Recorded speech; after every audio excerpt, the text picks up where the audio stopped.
Thank you, Linwood. And Linwood is and I working together on this project. It's really a really exciting one I'll get to in a minute. And he's really himself taking a leadership role in thinking through the relationship.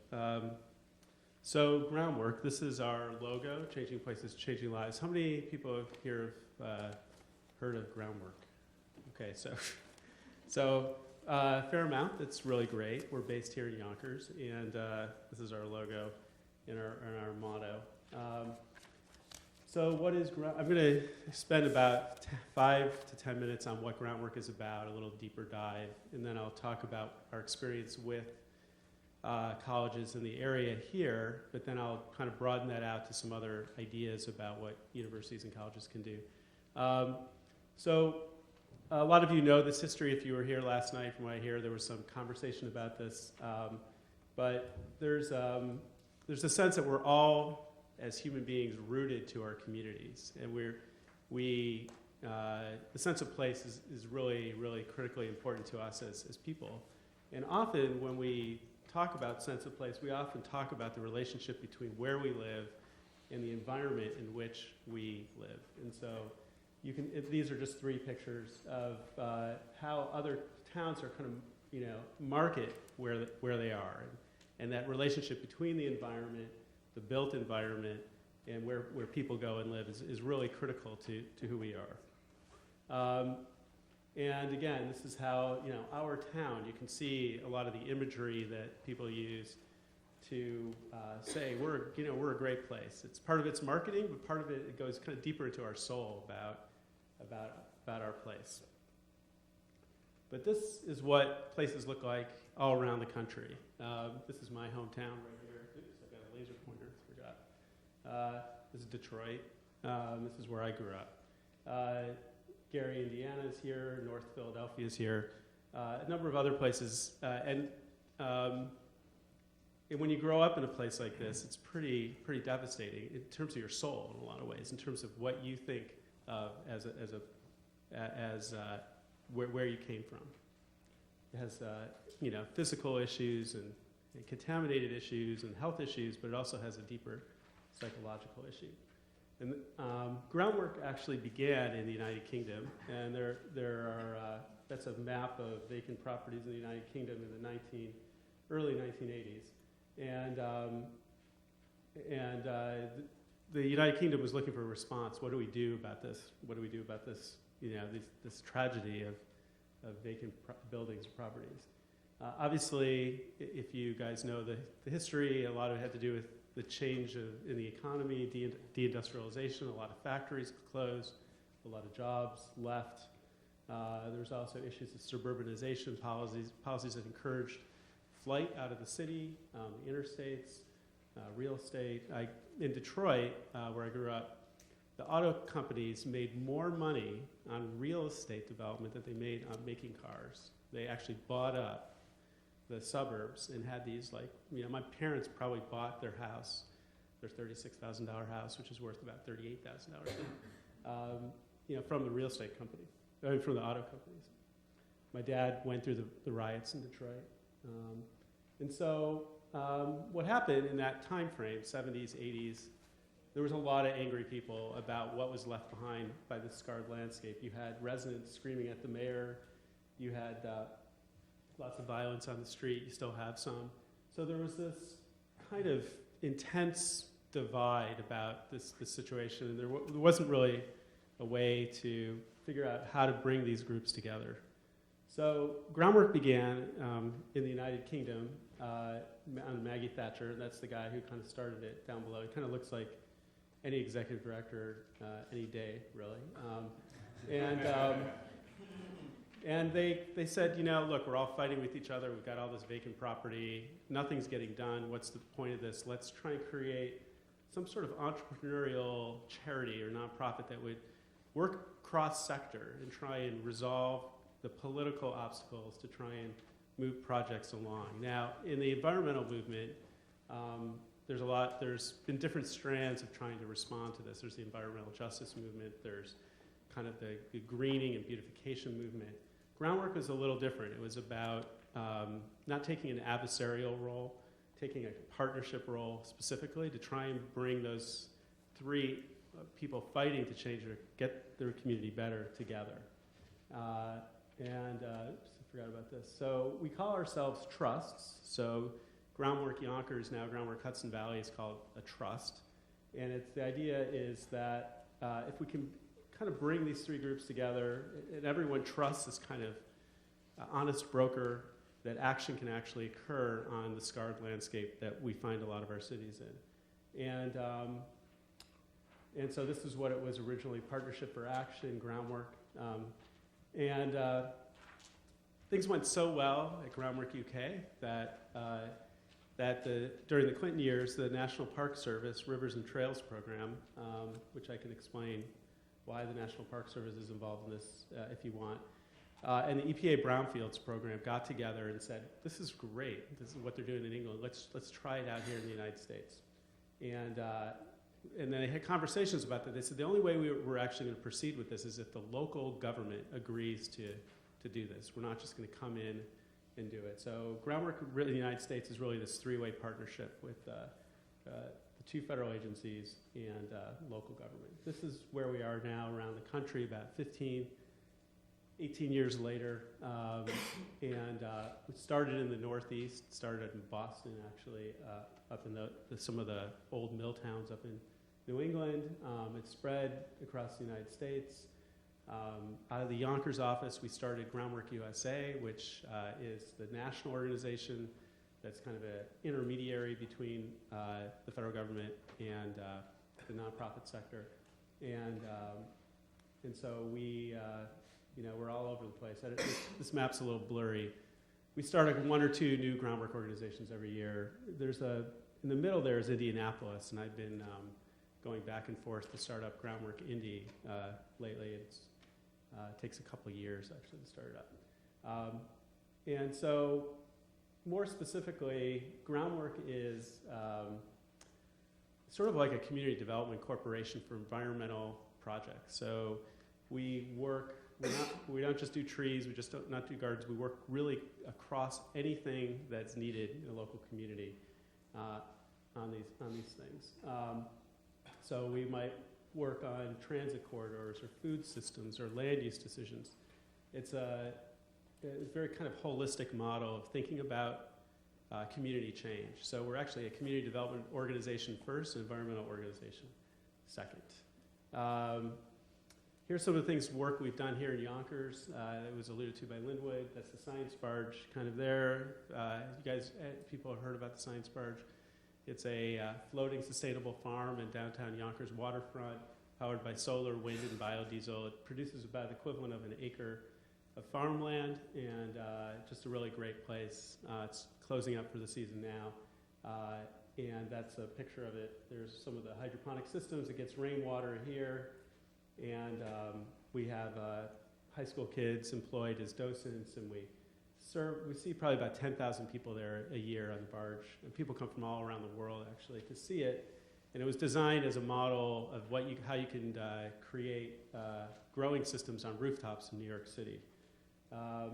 We do murals like this. This is the daylighting project. It's the other big thing we did. This used to be a parking lot, and we worked for about 10 years to open it up in a way that is ecologically sustainable. And this is our American eel outdoor classroom, because there's an American eel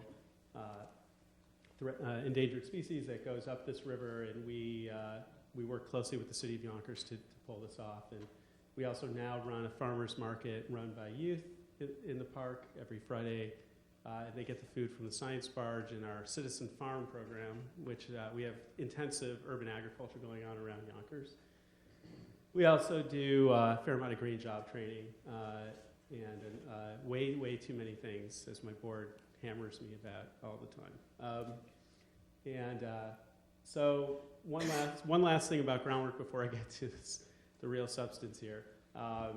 We do a lot of youth programming across the United States. We're really considered the go-to organization for disadvantaged kids getting engaged in national parks. So our kids will work all summer on stewardship activities in our towns, and then we have partnerships all around the country, and we go to Yellowstone every year. So we take kids from the streets of these difficult communities to Yellowstone, and they're just completely blown away. And it's I've managed to go on a couple of the trips, and it's just phenomenal. We have a whole initiative with the Appalachian Trail as well, and I think this is that was Rocky Mountain-ish. Oh no, that was Yellowstone. That's Yellowstone Falls. So, okay. So, what is the role of colleges and universities in dealing with this issue of this incredibly challenging landscape? What should you be doing? You can see this is a big help. Help. These neighborhoods need help. I just want to emphasize that. So obviously there's a lot of urban campuses that we're all knowledgeable about. That's Columbia, that's where I went to graduate school. There's Yale, there's in the middle, we've worked with Yale as well. Johns Hopkins is over here, and this is Penn. All of these are really embedded in neighborhoods that have a lot of that kind of thing going on. And so there's a fairly long track record of the kind of this relationship between difficult communities and major universities. I'm sure there's others. So I started thinking about this model again, and it's probably, you guys probably do modeling as part of your classes, and I think the model is a little simplistic with the triangle. Unfortunately, that's our logo, but I think I've been increasingly aware of how important major institutions are, how hospitals and universities being the main two that we interact with across the country. And they are in many respects more resourced than local governments in these towns, by far. And so you can really have a huge impact. So I was talking to Mara earlier, and we've had a lot of experience working with colleges in the area. We've had the daylighting project, which I pointed out. We had Columbia, we had NYU, we had all sorts of urban design charrettes come in, and they would say, this is before it happened, and they would say, oh, this is what it could look like. We've done a lot of that, but those have really been kind of curriculum focused, professor driven. They're professors trying to get across ideas that they have to get across to their students, and we kind of provide a venue for them to do that. And that is, it's occasionally there's an idea embedded in that, but mostly it's an academic exercise. And occasionally there might be a day where they come out and do something to kind of get their feet on the ground. But for us as a nonprofit, it doesn't actually help all that much, but it's nice. It's nice to have partnership going. We've also have a fair number of internships, and sometimes again, some of them are student-driven, research-oriented, and we're providing kind of the vehicle or vessel for them to do that, and that may or may not be that helpful to us.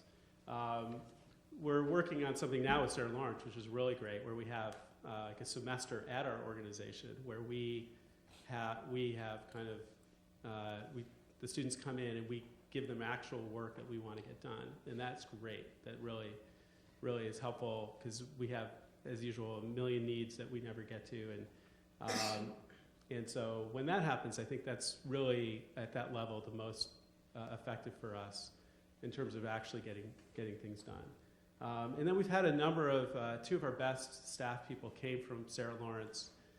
Some came as an initial internship, and really we just love them so much that they worked for us for years, and we have Sarah Lawrence person on staff now, and she's just amazing, actually. So, so that's been great. And with Manhattan College too, we have some people from Manhattan College who come. Where things get a little more even deeper for us in that relationship is we got a big grant to do that river project I mentioned, and we farmed out about $200,000 to Manhattan College to do a 5-year water quality testing program, which was great for us as a partnership. They're an engineering school. Some of our high school kids had gone on to Manhattan, and that was really a wonderful opportunity. But that was like huge amount of substance around that, and they provided a real service to us. We also have written grants where we need an evaluator, especially federal grants, and we've used Sarah Lawrence professors and others to be on the grant and do the evaluation for us, which is really great. And sometimes classes get involved in that. And then I'd say the deepest level of involvement is now that Sarah Lawrence in particular, both of these are really with Sarah Lawrence, but has really moved into the community in a big way by saving the BSAC Environmental Education Center, which was going bankrupt, and they came in and made it a real teaching learning center. And so that is a huge direct partnership with what we're trying to do. And then with Linwood, we're working, there's a program called the HUD Choice Neighborhood Program, where the federal government gives money to do a big plan to transform one of these disinvested neighborhoods. And then if you do it well and you involve the community and you come up with really good ideas, they might give you $20 million after that. So as part of that plan, Linwood has come up, can I call you Linwood? Is that okay? Yeah. Not Professor. Yes. Has come up with this idea of having Sarah Lawrence do a community development corporation in this neighborhood.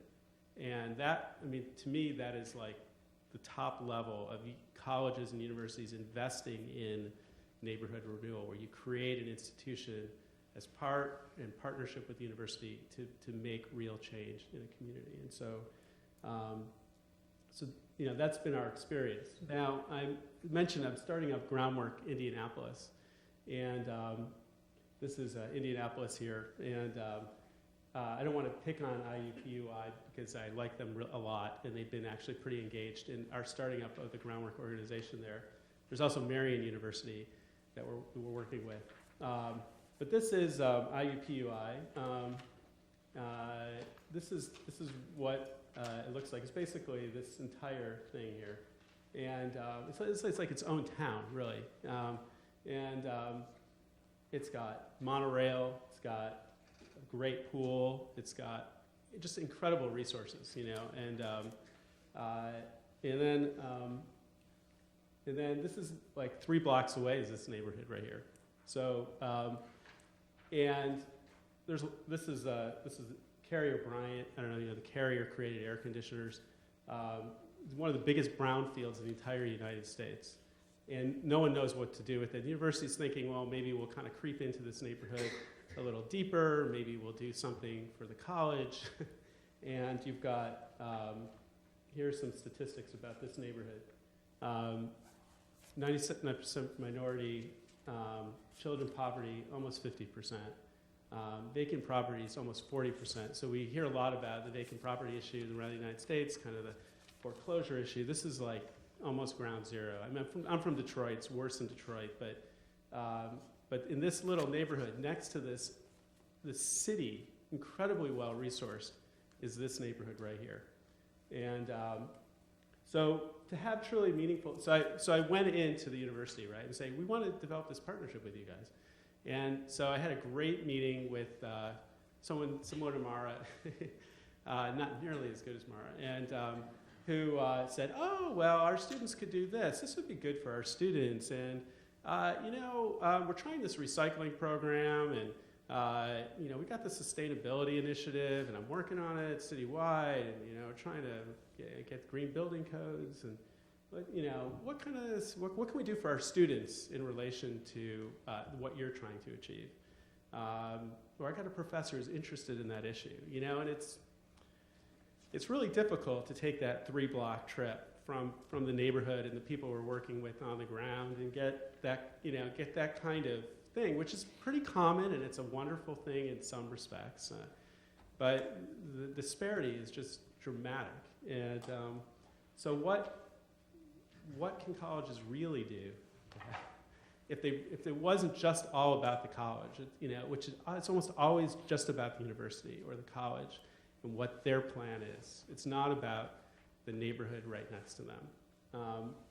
And so the power of real estate is incredible. That city there, that university, and you've got half the community that's vacant. let's work with the community, use the power of your real estate, not just to do something for the university, but to do something for the people that live next door. Public health investments. Marion University is one of the best bike programs in the country, and they're thinking of, they have this velodrome thing, they have a couple other things. But again, it's about creating more of that and maybe some of the kids from the neighborhood could use it on occasion. Maybe they'll do a little program. But there's like 3 projects in the neighborhood that could be these amazing greenways and rail to trail projects. Let's not just think about the college and the university first. Let's have a real impact on this issue in the United States. Mentoring and recruitment. I don't think there's like one kid from the neighborhood that's like at that university. I'd be like shocked. What is the college and university doing to help those kids there make it into the school that's right next to them? What are they really, really, really doing? There's like names on buildings everywhere. Maybe 5% of donations should go back to the community. Maybe should be some, maybe it's not all about do we have, the greatest exercise facility for the kids. Maybe it's about something else a little bit.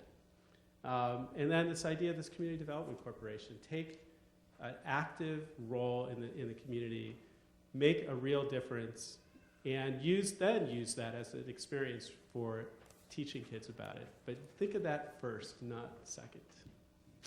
That's it.